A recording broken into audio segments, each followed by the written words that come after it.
Hello friends, एक बार फिर से प्रभु यीशु मसीह के मधुर नाम में आप सभी का स्वागत है। आइए एक बार फिर से हम रूत की किताब में चलेंगे। और पिछले हफ्ते हमने रूत की किताब का सिर्फ इंट्रोडक्शन देखा था, उस समय में क्या चल रहा था, लेकिन आज हम उसके पहली 5 वर्सेस को देखेंगे। तो book of Ruth chapter 1 and today we will see first 5 verses. आइए दुआ करें। प्यारे प्रभु जी, हम आपका धन्यवाद देते हैं आज के दिन के लिए, जबकि एक बार फिर से हम तैयार हैं प्रभु कि जो वचन प्रभु हम यहाँ पे रिकॉर्ड करते हैं, जो लोग सुनते हैं प्रभु, हम सब अपने लिए एक दूसरे के लिए यही दुआ करते हैं प्रभु कि आज का वचन हमें वो आशीष दे प्रभु जी जिसकी हमें ज़रूरत है, हमें वो शिक्षा दे जिसकी हमें ज़रूरत है, ताकि प्रभु हम आप में बढ़ सके, आपके प्रेम में बढ़ सके, आपकी बातों में बढ़ सकें। यीशु मसीह के नाम से इस दुआ को मांगते हैं, आमीन। आप जानते हैं रूत की किताब जब लिखी गई है तो मैंने जैसे आपको बताया था कि रूत का जो लेखक है, अनुमान ये लगाया जाता है कि वो लेखक जो है वो सैमुअल है। और रूत की किताब की पहली आयत ही इस बात को बताती है कि रूत की घटना उस वक्त घट रही है जब न्यायों का समय चल रहा था। और जब न्यायों का समय चल रहा था, और जैसे न्यायों की किताब की आखिरी वर्ष यानी कि 21 की 25वीं वर्ष में ऐसा लिखा हुआ है, उन दिनों में इजराइलियों का कोई राजा ना था, जिसको जो ठीक जान पड़ता था वही करता था। तो एक ऐसा टाइम है जहां पे सिंग इज किंग की बात की जाती है। Singh is king means everyone is king. हर एक जन जो है वो करता है जो उसे ठीक लगता है। और जब ऐसे में हर एक जन वो करता है जो उसे ठीक लगता है, तो इसका मतलब ये है कि परमेश्वर को फॉलो करने वाले, परमेश्वर को मानने वालों की गिनती बहुत कम है। पिछली बार हमने देखा था कि कैसे एक व्यक्ति अपने परिवार को लेकर चला जाता है, और उस व्यक्ति का नाम था एलीमेलेक। और आपको याद होगा मैंने एलीमेलेक का मतलब बताया था। एलीमेलेक का मतलब है गॉड इज माई किंग, यानी कि यहोवा परमेश्वर मेरा राजा। मैंने ये भी बताया था कि न्यायों की किताब का जो टोटल टाइम फ्रेम है, जो टोटल टाइम पीरियड है, वो जोशुआ के मरने के बाद, यहोशू के मरने के बाद, शाऊल राजा बनने से पहले का जो सारा समय है उसको टाइम ऑफ जजेस बोला जाता है, न्यायों का समय काल। 12 न्याय जो हैं वो न्यायों की किताब में आए हैं, और 13वां न्याय जो था वो सैमुअल था। सैमुअल के बहुत सारे रोल हैं। ही वॉज द जज, he was the king maker, he was the prophet, and he was the war leader, and he had many other roles. He was the priest as well. Samuel के बहुत सारे roles हम देखते हैं, लेकिन फिर भी सैमुअल का एक रोल जो कि न्यायों की किताब में फिट बैठता है, वो ये था कि वो एक न्याय भी था। बैतलहम की हम बात कर रहे थे। बैतलहम में अकाल पड़ा है, और बैतलहम शब्द का मतलब है हाउस ऑफ ब्रेड, रोटी का घर। हमने ये भी देखा था कि अकाल कहां पे पड़ा है, बैतलहम में अकाल पड़ा है, यानी कि रोटी के घर में अकाल पड़ा है।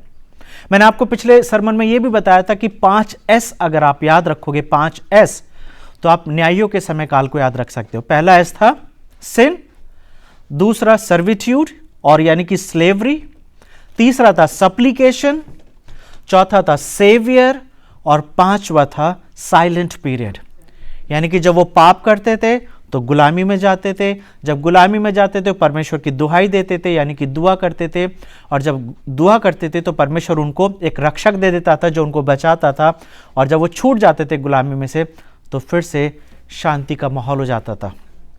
अब उसके आगे हम देखते हैं कि आगे क्या हो रहा है। और जैसे कि मैंने आपको बताया कि आज का जो टॉपिक है इंग्लिश में है sojourn to settlement. Sojourn to settlement यानी कि किसी यात्रा पे गए थे छोटे समय के लिए, लेकिन फाइनली वहां पे रुक गए। तो क्या क्या रीजन था कि सेटल होने गए थे या सिर्फ थोड़े टाइम के लिए गए थे? आइए रूत की किताब खोलेंगे, उसका पहला अध्याय, पहली 5 आयतें मैं आपके सामने पढ़ता हूं। यहां पे इस तरीके से लिखा है, उन दिनों में न्यायी लोग न्याय करते थे। उन दिनों में देश में अकाल पड़ा। तब यहूदा के बैतलहम का एक पुरुष अपनी स्त्री और दोनों पुत्रों को संग लेकर मोआब के देश में परदेसी होकर रहने के लिए चला गया।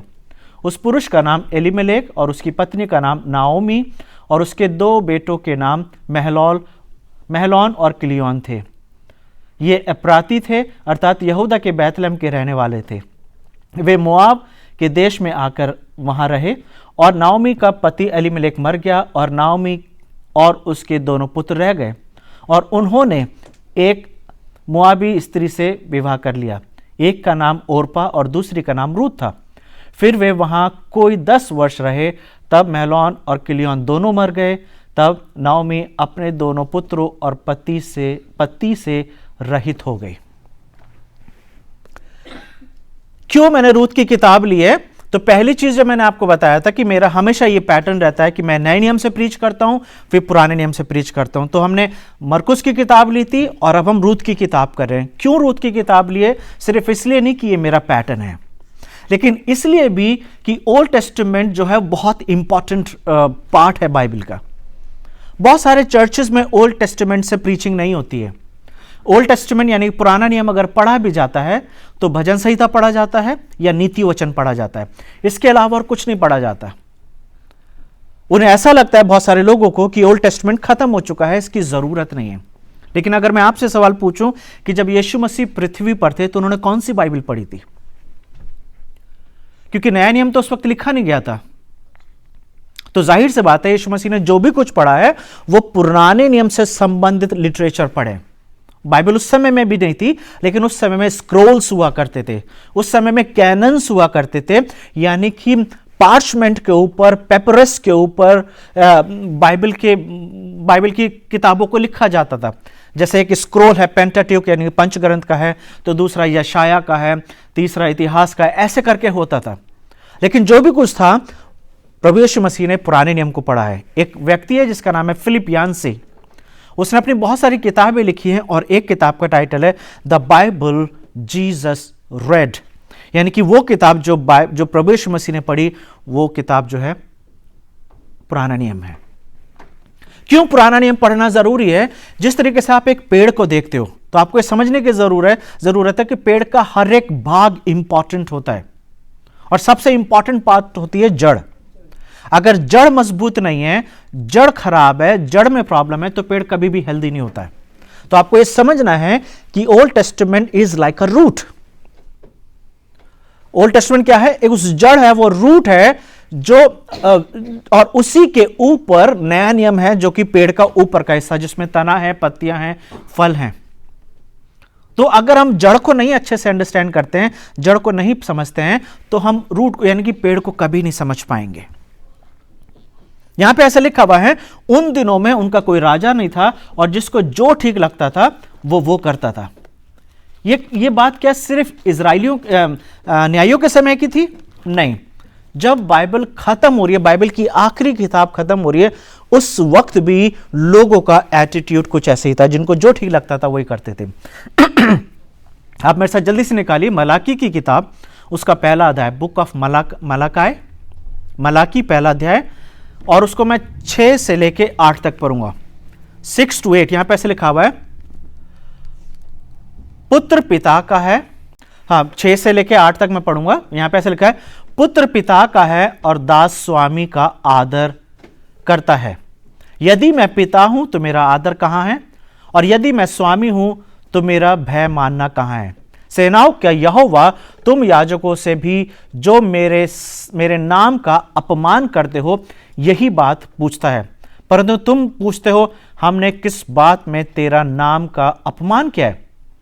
तुम मेरी वेदी पर अशुद्ध भोजन चढ़ाते हो तो अभी तुम पूछते हो हम किस बात में तुझे अशुद्ध ठहराते हैं। इस बात में भी कि तू कहता है यहोवा की मेज तुच्छ है। जब तुम अंधे पशु को बलि करने के लिए समीप ले आते हो तो क्या यह बुरा नहीं है? जब तुम लंगड़े या रोगी पशु को ले आते हो तो क्या यह बुरी नहीं? अपने हाकिमों के पास ऐसी भेंटें लेकर जाओ, क्या वो तुमसे प्रसन्न होंगे या तुम पर अनुग्रह करेगा? सेनाओं के यहोवा की यही वाणी है। तो यहां पे परमेश्वर इजरायली लोगों से बात कर रहे हैं कि तुम जो बोलते हो कि अगर मैं तुम्हारा पिता हूं तो तुम मुझे पिता का तो आदर देते नहीं हो, और अगर तुम बोलते हो कि मैं तुम्हारा स्वामी हूं तो तुम मेरे को स्वामी वाला भी आदर नहीं देते हो। पुराना नियम खत्म हो रहा है मलाकी की किताब में, और यहां पे एक चीज देखने को मिलती है कि जिसको जो ठीक लगता था वो वही कर रहा है। न्यायों का समय काल जब एक बार शुरू हुआ तो कभी रुका नहीं है। उसको मैं अभी थोड़ी देर में आपको बताऊंगा कि मैं क्या कहना चाह रहा हूं। लोग वही कर रहे हैं जिसको जो ठीक लगता है। क्या आज का समय जो है जिसमें आप और मैं रह रहे, क्या हम ये बोल सकते हैं कि हमारा टाइम जो है न्यायियों के टाइम से बेटर है? क्या हम ये कह सकते हैं कि हम भी न्यायियों के समय के में जी रहे हैं, या हम परमेश्वर के कवेनेंट फेथफुलनेस के अनुसार जीवन जी रहे हैं? क्या हम ये बोल सकते हैं कि परमेश्वर की वाचा के अनुसार हम अपने जीवन को जी रहे हैं? How we are living our lifes? क्योंकि बाइबल खत्म हो रही है इस बात पे कि लोग वही कर रहे थे जो उन्हें ठीक लग रहा था। और अगर मैं आपके सामने कुछ वर्सेस को पढ़ूंगा, जैसे कि भजन संहिता उसका 33 और 11, साम 33 एंड वर्स 11, यहां पे ऐसे लिखा हुआ है, यहोवा की युक्ति सर्वदा स्थिर रहेगी, उसके मन की कल्पनाएं पीढ़ी से पीढ़ी तक बनी रहेंगी। The counsel of the Lord stands for ever, the thoughts of his hearts to all generations. परमेश्वर ने एक चुनाव दिया है मनुष्य को। We are free to choose whatever we want to do. हम एक फ्री विल दी है और उस फ्री विल से हम कुछ भी चुनाव कर सकते हैं। हम ये चुनाव करते हैं हमें बाइबल पढ़नी है कि नहीं पढ़नी, हम ये चुनाव करते हैं किससे शादी करनी है, कहां पे जॉब करनी है, किस ऑफिस में काम करना है, कैसे कपड़े पहनने हैं, किस घर में रहना है, किस दुकान से जाके सामान खरीदना होता है। These are choices, these are decisions we make. और जो डिसीजन हमें ठीक लगता है हम वो लेते हैं, क्योंकि ये चॉइस करने का अधिकार परमेश्वर ने हमें दिया है। लेकिन फिर भी भजन संहिता ऐसे लिखती है, the counsel of the Lord stands for ever, the thoughts of his heart to all generations. परमेश्वर की युक्ति सर्वदा बनी रहती है। आप और मैं कोई भी डिसीजन ले सकते हैं, लेकिन वो जरूरी नहीं है कि हमारा डिसीजन जो है उससे हमें ब्लेसिंग्स ही मिलेगी। हर एक डिसीजन का, हर एक चॉइस का एक परिणाम होता है जो आपको और मुझे भुगतना होता है। हम किसी दूसरे के ऊपर इल्जाम नहीं लगा सकते हैं। We cannot say I did this because ये मैंने काम इसलिए करा है क्योंकि मेरे साथ ऐसा हो गया था। परमेश्वर ने चुनाव करने का अधिकार दिया है और हमें यह सीखना है कि हम कैसा चुनाव करते हैं। अय्यूब 9वें अध्याय में अपनी किताब की 9वें अध्याय की 4 वर्ष में इस तरीके से लिखता है, who has harden himself against him and prospered. वो लिखता है, वो बुद्धिमान और अति सामर्थी है, उसके विरुद्ध में हट करके कौन कभी प्रबल हुआ है। अय्यूब बोल रहा है कि परमेश्वर के विरोध में जाके कौन सक्सेसफुल हो सकता है? कौन हो सकता है सक्सेसफुल? कोई है क्या ऐसा जन जो परमेश्वर के विरुद्ध जाके भी सक्सेसफुल हो सकता है? कोई भी नहीं हो सकता। आप पैसा कमा सकते हैं, आप बहुत कुछ कर सकते हैं। क्यों हम ये बातें कर रहे हैं? क्योंकि रूथ की किताब में यही सारी घटना घट रही है। जिसको जो ठीक लगता था वो वही कर रहा है। फिर राजा लोग आए न्यायों के बाद। आप पहले इतिहास दूसरे इतिहास में और पहला राजा दूसरे राजा में आप ये चीजें पढ़ सकते हो। जब राजा लोग आए तो राजा लोग भी वही कर रहे थे जिसको जो ठीक लगता था। और राजा लोगों के बाद यीशु मसीह आए और इजराइलियों ने यीशु मसीह को सलीब पे मार दिया क्योंकि उन्हें वही ठीक लगा है। सो जजेस did what seems right in their own eyes, then kings came and they did what seems right in their own eyes, and finally Jesus came and Israelites killed Jesus because they thought they are doing the right thing. हर एक जन जो आ रहा है वो वही कर रहा है जो उसकी दृष्टि में ठीक हो रहा है। जब हम यीशु मसीह की बात कर रहे हैं तो कौन है यीशु मसीह? He is the King of King, Lord of Lord. राजाओं का राजा है, परमेश्वरों का परमेश्वर है। लेकिन इजराइली लोगों को यह ठीक लगा कि उसे मार देना चाहिए एंड दे किल्ड हिम। तो अगर मैं आपसे सवाल पूछूं, who is our king, who is your king? कौन है आपका राजा? क्या आप ये बोल सकते हो कि मैं अपने राजा के प्रति वफादार हूं? Can we say we are mindful of our king? क्या मैं वो चीजें करता हूं जिसके करने के जो मेरा राजा डिमांड करता है मुझसे करने के लिए?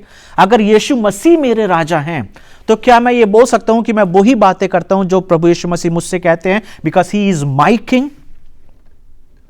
मैं वही चीजें करता हूं जो मेरे प्रभु यीशु मसीह मुझे करते हुए देखना चाहते हैं, या मैं वो चीजें करता हूं जो मेरी नजर में ठीक है? किस तरीके का जीवन आप जी रहे हैं? यहां पे ऐसे लिखा हुआ है कि जब अकाल पड़ा, तो देश में अकाल पड़ा, तब यहूदा का एक व्यक्ति अपनी पत्नी और अपने दोनों बच्चों को लेके, अपने दोनों बेटों को लेके मोआब देश में परदेसी होने के लिए चला गया। शब्दों को ध्यान दें, वहां पे ऐसे लिखा हुआ है परदेसी होने के लिए चला गया। इस वर्ष में कोई प्रॉब्लम नहीं है अगर हम सिर्फ ऐसे ही पढ़ेंगे। उसका परदेश जाना इस बात को दर्शाता है कि वो अपने पत्नी से, अपने दोनों बच्चों से प्यार करता था। And he was waiting and looking good for them. वो ये चाहता था कि उनको कुछ बेहतर मिल सके, कुछ अच्छा मिल सके, क्योंकि जिस जगह पे अकाल पड़ा हुआ है वहां पे हो सकता है हर एक घर में मौत हो रही होंगी। तो उसने क्या सोचा, it is better to go somewhere for some time, कुछ समय के लिए चले जाते हैं। लेकिन चौथी वर्ड्स में लिखा हुआ है, और उन्होंने एक एक मोआबी स्त्री से विवाह कर लिया, और एक का नाम ओरपा और दूसरी का नाम रूत था। फिर वे वहां कोई 10 वर्ष रहे। परदेसी होके कोई जाता है तो 10 साल नहीं रहता है। पहली चीज, परदेसी का मतलब यह होता है कि आप 6 महीने के लिए जाएंगे, 8 महीने के लिए जाएंगे, 1 साल के लिए जाएंगे, फिर वापस आ जाएंगे। अगर कोई 10 साल के लिए जा रहा है तो वो परदेसी नहीं होता है। ही इज नो मोर सोजर्नर्स और विजिटर्स। 10 साल के लिए अगर कोई गया है तो वो टूरिस्ट नहीं कहलाता है। जब वो गया था बैतलहम से तो ये सोच के गया था कि यहां पर अकाल पड़ा हुआ है तो मैं कुछ टाइम के लिए चला जाता हूं, जब अकाल खत्म हो जाएगा तो मैं वापस आ जाऊंगा। लेकिन ऐसा नहीं हुआ। वो 10 साल जो परिवार है वो मोआब में रह रहा है। और ये एक प्रॉब्लम है जो आपको और मुझे समझने की जरूरत है। Why he stay 10 years? क्यों ये परिवार 10 साल वहां रहा? क्या उसका ये डिसीजन ठीक था? क्या परमेश्वर ने डिसीजन देने की आजादी दी है? और जैसे मैंने आपको बताया, you are free to take decision. आप किसी के साथ रहना चाहते हो, किसी को छोड़ना चाहते हो, किसी जॉब को करना चाहते हो, किसी जॉब को नहीं करना चाहते, आप क्या खाना चाहते हो, क्या नहीं खाना चाहते, ये सारे डिसीजंस आपके अपने होते हैं। You are free to take whatever decision you want. आप कोई भी डिसीजन ले सकते हैं, लेकिन आपको हमेशा ये याद रखना है, हर एक डिसीजन का एक परिणाम होता है जो आप ही को भुगतना है। एलीमेलेक ये बोल सकता है अकाल पड़ा इसलिए मैं चला गया। और पिछली बार हम यही देख रहे थे, अकाल पड़ना परमेश्वर का एक पनिशमेंट होता था, एक डिसिप्लिन होता था। जब परमेश्वर अकाल भेज रहे हैं तो परमेश्वर ये चाहते थे कि लोग जो हैं अपने घुटनों पर आए, दुआ करें, अपने अपने पापों से माफी मांगे। पिछले हफ्ते में यही देख रहे थे कि नehemiah ने माफी मांगी अपने और अपने परिवार के लिए। हमने ये देखा कि डैनियल अपने लिए माफी मांग रहा है और सारे इजरायली लोगों के लिए माफी मांग रहा है। माफी मांगना जरूरी है, और अगर माफी नहीं मांग रहे हैं, एक्सक्यूजेस दे रहे हैं, तो वो चीज गलत हो जाती है। और यहां पर हम नहीं देखते कि ये जो है माफी मांग रहा है कहीं पे भी, लेकिन ये छोड़ के चला गया। कहां चला गया? मोआब। मोआब क्यों गया? मोआब जाना के लिए परमेश्वर ने मना करा था। अगर आप व्यवस्था विवरण उसके 23वें अध्याय को पढ़ोगे, 22वें अध्याय को पढ़ोगे, गिनतियों की किताब पढ़ोगे, तो वहां पे परमेश्वर ने स्पष्ट रूप से बोल दिया था, मोआबियों के साथ किसी भी तरीके से रिश्ता नहीं रखना। You will have no relationship, no connection with Moabites. क्यों वो मोआब गया? आपको पता है, जब उत्पत्ति की किताब में अकाल पड़ा था और अब्राहम जो था अपने परिवार को लेकर मिस्र जाना चाहता था, परमेश्वर ने मना करा था उसे। लेकिन वो फिर भी मिस्र गया, और वहां पे आपको पता है घटना क्या घटी थी, और उसे वापस आना पड़ा वहां से, क्योंकि उसकी पत्नी सारा को उठवा लिया गया था, और फिर उसके साथ उसका एक्सपीरियंस अच्छा नहीं रहा। लेकिन जब उसके बेटे इसहाक के समय में अकाल पड़ा, जहां पे भी वो रहता था, तो उसने परमेश्वर से पूछा कि क्या मिस्र में चला जाऊं? परमेश्वर ने बोला मिस्र नहीं जाना, यहीं पे रहना, अकाल के देश में ही रहना, मैं ऐसी जगह को ब्लेस करूंगा। और आप उत्पत्ति की किताब में पढ़ोगे कि परमेश्वर ने उसी लैंड को, उसी नेशन को, उसी जगह को ब्लेस करा जहां पे आइजक रह रहा था, जहां पे इसहाक रह रहा था। फिर जब उत्पत्ति की किताब खत्म हो रही है तो हम ये देखते हैं कि फिर से कनान देश में अकाल पड़ा है, और याकूब को यह बोला गया, याकूब ने जब दुआ करी कि क्या परमेश्वर मैं अपने परिवार को लेकर मिस्र चला जाऊं, परमेश्वर ने बोला चले जाओ। क्यों? क्योंकि कनान देश में अकाल पड़ा था। लेकिन क्या परमेश्वर ने यह बोला था कि वहां पे जाके वहीं पे बस जाना? ऐसा नहीं बोला था परमेश्वर ने। क्या परमेश्वर ने यह बोला था कि 400 साल तक वहीं रहना ताकि तुम गुलाम बन सको? ऐसा नहीं बोला था। अकाल का एक समय था जिस समय में वो लोग चले जा सकते थे, लेकिन जब अकाल खत्म हो जाता तो उन्हें वापस आना था। लेकिन हमें पता है जब निर्गमन की किताब शुरू हो रही है तो वो 400 साल की गुलामी में थे। वो गुलाम बने कैसे? वो गुलाम इसलिए बने क्योंकि जब अकाल का टाइम खत्म हो भी गया तो वो वापस नहीं आना चाहते थे, क्योंकि उन्हें उस जगह की आदत हो गई थी। मिस्र का पानी अच्छा लगने लगा, मिस्र की हवा अच्छी लगने लगी, मिस्र का कल्चर, मिस्र की भाषा, मिस्र का खाना पीना, मिस्र के लोग सब अच्छे लगने लगे और वहां पे ही वो सेटल होते चले गए। अब वो टूरिस्ट नहीं थे वहां पे, वो कुछ समय के लिए नहीं गए थे और फिर वहां पे वो हमेशा के लिए बस गए। और फिर जब उनके वंशज पैदा होते चले गए तो वो गुलाम होते चले गए। नबूकदनेस्सर ने जब यहूदा पर चढ़ाई करी थी और 70 साल की गुलामी में ले गया था, तो राजा दारियस जब आया, साइरस और दारियस जब ये राजा आए, तो इन्होंने बोला कि जो जाना चाहता है चले जाओ। अगर आप इतिहास पढ़ोगे, आप बाइबल को अच्छे से पढ़ोगे, तो आप देखोगे बहुत सारे लोग वापस नहीं आना चाहते थे।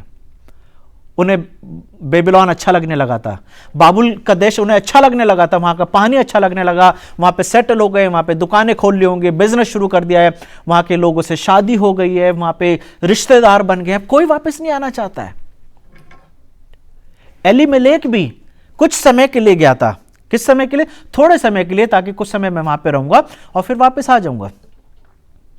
एक इलिस्ट्रेशन है जिसे ऐसा बोला जाता है कि किसी मेंढक को अगर मारना है तो उसे पानी के बर्तन में रख दो और उस बर्तन को गैस पे चढ़ा दो और गैस को बिल्कुल सिम रखो, धीमा रखो, और वो मेंढक जो है उस बर्तन के अंदर जो पानी है उसमें तैरता रहेगा, एंजॉय करता रहेगा।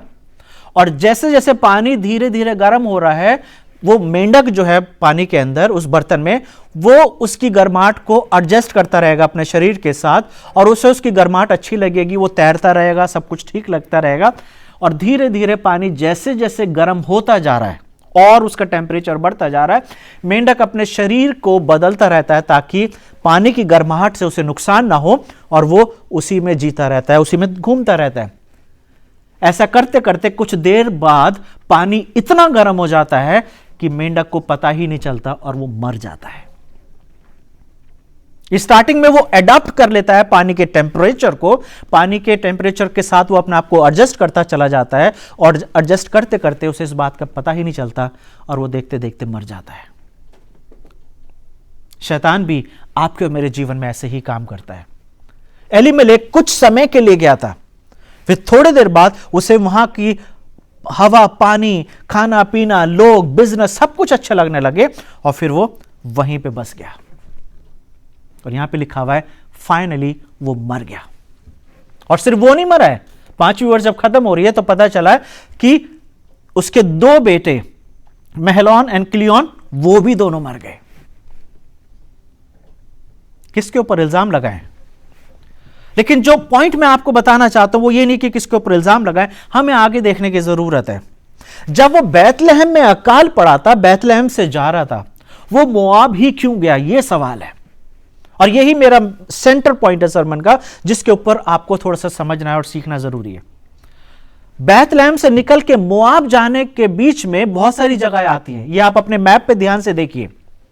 ये जो आप मैप देख रहे हैं, आप देखोगे कि जब आप बैतलहम से निकल रहा है तो जितने भी ये जो जगहें दिख रही हैं, ये सारे ट्राइब्स से, इजराइल के ट्राइब्स, इजराइल के जो 12 गोत्र थे, उन 12 गोत्रों को जो जमीनें दी गई थी, उन्होंने जो अपने छोटे छोटे नगर बना लिए थे, ये उन नगरों के नाम है जो आप देख सकते हो। बेंजामाइट्स और मनस्से है, एप्रेम है, डेनाइट्स है और दानिश है, और जितने भी ये सारे लोग हैं ये वहां पर है। और एलीमेलेक अपने परिवार को बैतलहम से निकल के अपने ही कुटुंबियों के देश में से होता हुआ वो कहां पे गया है? मोआब गया है। क्यों? वो अपने ही कुटुंबियों में किसी के पास नहीं रुक गया। पूरी दुनिया में अकाल नहीं पड़ा था, यहां पे लिखा हुआ है बैतलहम में अकाल पड़ा था। और जब बैतलहम में अकाल पड़ा है, छोटी सी जगह पर अकाल पड़ा है, तो वो अपने किसी संगी पड़ोसी, अपने किसी रिश्तेदार के यहां जा सकता था। आप और मैं यही तो करते हैं। जब हमें प्रॉब्लम होती है, हमारे घर में समस्या होती है, फाइनेंशियल इश्यूज होते हैं, किसी और चीज की जरूरत होती है, हम अपने रिश्तेदारों के पास ही तो जाते हैं। हम अपने भाई के पास जाएंगे, अपनी बहन के पास जाएंगे, अपने चाचा ताऊ मासी, इन सब के यहीं तो जाते हैं हम लोग मदद मांगने के लिए, और इसमें कोई प्रॉब्लम नहीं है। एलीमेलेक अपने परिवार को लेकर अपने कुटुंबियों के पास नहीं जा रहा है।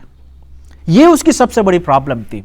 उन सबको छोड़ता हुआ वो मोआब गया। मोआब जबकि ऑलमोस्ट 80-90 किलोमीटर दूर है बैतलहम से, कम से कम 70 या 80 तो होना चाहिए राउंड फिगर में, मैं आपको बता रहा हूं। वो इतना लंबा समय जो कि 4 या 5 दिन लगे होंगे उसे जाने में, उसी के पास दूसरे देश थे, दूसरे उसके कुटुंबी हैं। उसके अगर ऊपर की तरफ जाता वहां पे कुटुंबी हैं, नीचे की तरफ भी चला जाता वहां पे भी कुटुंबी हैं। यानी कि 12 गोत्रों के जो लोग थे सब वहीं आसपास ही रह रहे थे, सब जगह अकाल नहीं पड़ा था। लेकिन उसने क्या देखा? उसने ये देखा होगा कि कहां की इकोनॉमी सबसे अच्छी है, मुझे ऐसा लगता है। उसने देखा होगा कहां का कौन सा देश ज्यादा अच्छा है, कहां की करेंसी की वैल्यू ज्यादा है, कहां पे फ्यूचर ब्राइट दिखाई दे रहा है, कहां पे मैं तरक्की कर सकता हूं, कहां पे मेरे बच्चे और तरक्की कर सकते हैं। मुझे ऐसा लगता है उसने ये सब कैलकुलेट करा होगा, क्योंकि अगर ये सब कैलकुलेट नहीं करा तो उसको क्या रीजन था इन सारी जगहों को छोड़ के वहां जाने का। आपको पता है उत्पत्ति की किताब में और उसके 13वें अध्याय को अगर आप देखेंगे, वहां पे भी कुछ ऐसी घटना घटी थी जब अब्राहम और लूत के बीच में अनबन शुरू हो गई थी। लूत और अब्राहम के जो मजूसी थे, जो उसके जानवरों को देख रेख करते थे, उनके बीच में झगड़े होते थे। तो अब्राहम ने लूत से बोला कि देख, हमारे बीच में अब झगड़े हो रहे हैं, हमारे लोगों के बीच में, तो तू एक काम कर, तो अपने लोगों को लेके, अपने जानवर ले, अपने लोगों को लेके जहां तुझे ठीक लगता है वहां चला जा। अगर तू दाहिने जाएगा तो मैं बाएं जाऊंगा, तू पूरब में जाएगा तो मैं पश्चिम में जाऊंगा। 13:10 में क्या लिखा हुआ है? उत्पत्ति 13:10, वहां पे ऐसे लिखा हुआ है, तब लूत ने आंख उठाकर यरदन नदी के पार वाली सारी तराई को देखा कि वो सब सींची हुई है, जब तक यहोवा ने सदोम और गमोरा को नष्ट न किया था, तब तक सोअर के मार्ग तक का वो तराई यहोवा की वाटिका और मिस्र के देश के समान पड़ता था, दिखाई पड़ता था। Lot lift up his eyes and saw that the Jordan Valley was well watered everywhere like the garden of the Lord.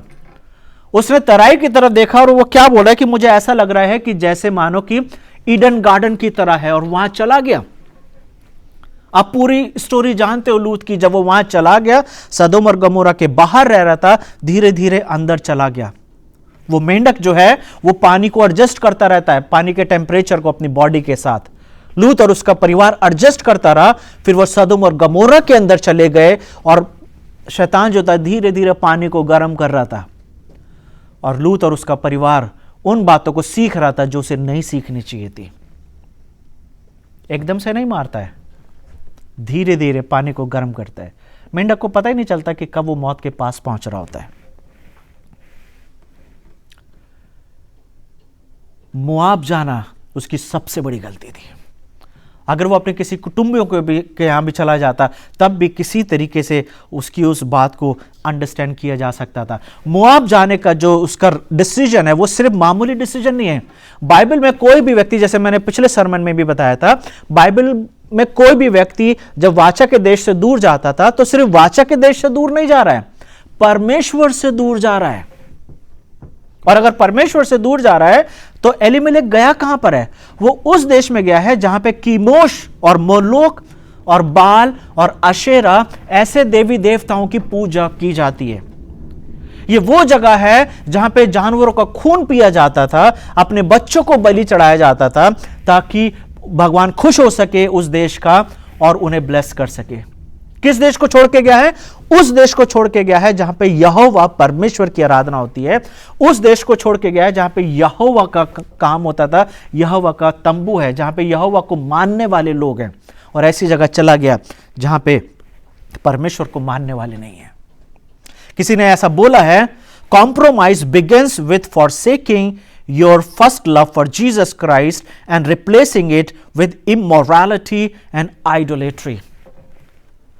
इसका मतलब यह है कि जब आप कॉम्प्रोमाइज की बात करते हो अपने जीवन में, और जब आप परमेश्वर प्रभु यीशु मसीह के प्रति जब आप अपने जीवन में कॉम्प्रोमाइज करने लगते हो, यानी कि उसके प्रति प्यार आपका कम हो रहा होता है, तो प्यार तभी कम होता है जब आप यीशु मसीह के प्रति जो प्यार है उसकी जगह आप सांसारिक बातों को ज्यादा तवज्जो देने लगते हैं, सांसारिक बातों को ज्यादा इंपॉर्टेंस देने लगते हैं। और जब आप ऐसा करते हैं तो आपका प्यार परमेश्वर के लिए, प्रभु यीशु मसीह के लिए कम होता चला जाता है।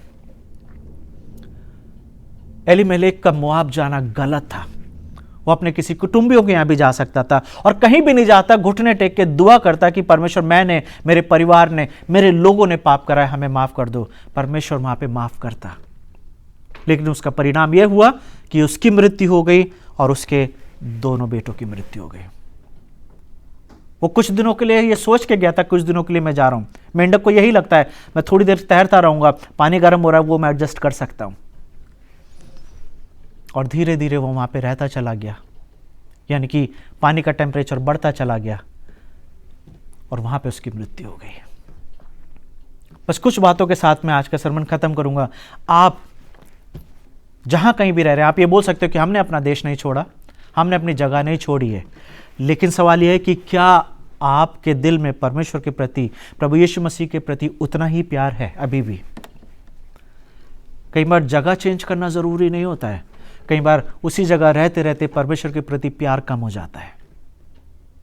इसलिए यहां पे जो मैंने पढ़ा है, compromise begins with forsaking your first love for Jesus Christ and replacing it with immorality and idolatry.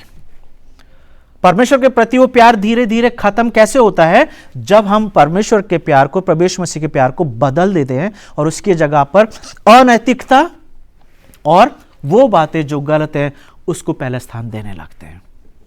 क्या आप ये बोलोगे कि आप ऐसे व्यक्ति हो?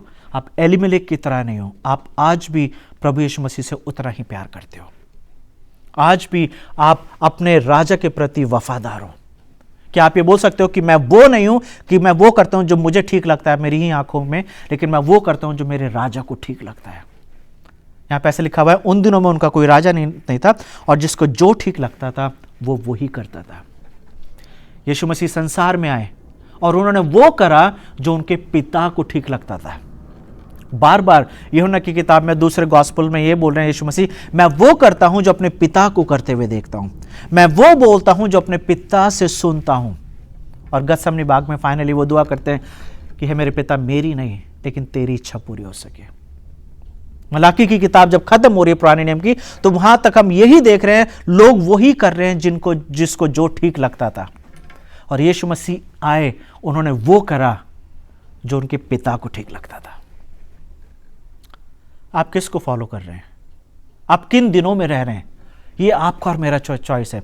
क्या आप ये बोलोगे कि मैंने अपने लिए न्यायों के समय काल को चुना हुआ है, क्योंकि न्यायों के समय काल में जिसको जो ठीक लगता था वो करता था? क्या आप ऐसे व्यक्ति हैं, वो करते हैं जो आपको ठीक लगता है, या आप यीशु मसीह को फॉलो करते हैं ईमानदारी से और आप कहते हो कि मैं वो करता हूं जो मेरे यीशु को पसंद है? यीशु मसीह ने बोला, अगर तुम मुझसे प्यार करते हो तो मेरी आज्ञाओं को भी मानोगे। If you love me then obey my commandments. आइए दिल से प्रभु यीशु मसीह की आराधना करें, दिल से प्रभु यीशु मसीह को पुकारें, दिल से प्रभु यीशु मसीह के पीछे चलें और अपने आप से वायदा करें कि हम न्यायों के समय काल में नहीं रहना चाहते हैं, लेकिन परमेश्वर के वाचा के अनुसार अपने जीवन को बिताना चाहते हैं। परमेश्वर के प्रति जो वाचाएं हैं उनको मानते हुए हम अपने जीवन को बिताना चाहते हैं। जब हम ऐसा करेंगे तो हमारा परमेश्वर हमसे खुश होगा। आइए दुआ करें। प्यारे प्रभु जी, मैं आपका धन्यवाद देता हूँ आज के वचन के लिए। ये मेरी दुआ है प्रभु, जितने लोग सुनते हैं इस वचन को, मदद करें प्रभु, ताकि वो इस बात को सीख सके प्रभु कि उन्हें वो नहीं करना जो उन्हें ठीक लगता है, लेकिन वो करें जो प्रभु आपको ठीक लगता है। जैसे यीशु मसीह ने करा प्रभु कि उन्होंने वो ही करा जो प्रभु आपको ठीक लगता था। और हमें देखते हैं प्रभु कि यीशु मसीह की मिनिस्ट्री कितनी बड़ी हुई प्रभु, कि किस तरीके से उन्होंने उस काम को करा प्रभु जो आप चाहते थे कि उनके जीवन में हो सके।